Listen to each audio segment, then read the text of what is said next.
Jamaica today is the most resilient it has been to shocks than at any time before in its history.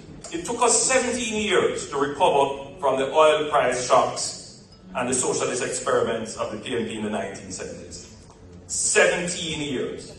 It took us 7 years to recover the lost GDP from the financial sector meltdown and the FinSat crisis in the mid-1990s. And it took us 30 years to get the debt back down to pre-FinSat levels. 30 years. It took us 11 years to recover from the global financial crisis that hit us in 2008. But it only took us 3 years to bounce back strongly from the COVID-19 pandemic, the supply shock chain, and the overlapping geopolitical crises, which, when you put them collectively, these were the worst shocks that Jamaica has experienced in 100 years.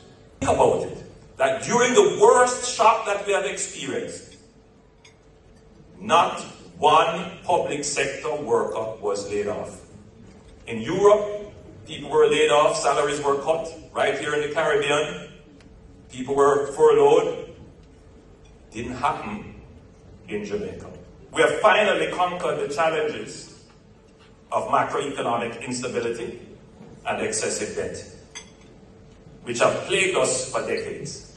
The next challenge that we have to conquer is growth. We have to significantly accelerate our growth rate from 1 to 2% to 4 to 5%. And of course, my friends, pursuing growth does not mean run with it.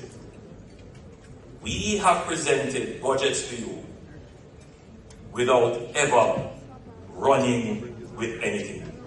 That is a significant transformation in Jamaica. But more than that, we are presenting a budget in an election year, and it is a balanced budget. A budget filled with, as some commentators call it, goodies. We call it give-backs.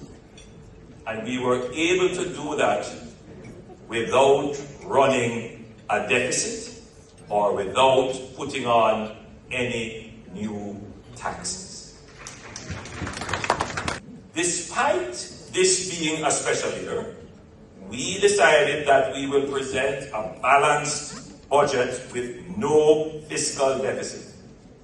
This decision underscores our resolve to maintain macroeconomic stability and ensure that we achieve our 60% debt to GDP target for 2027-2028.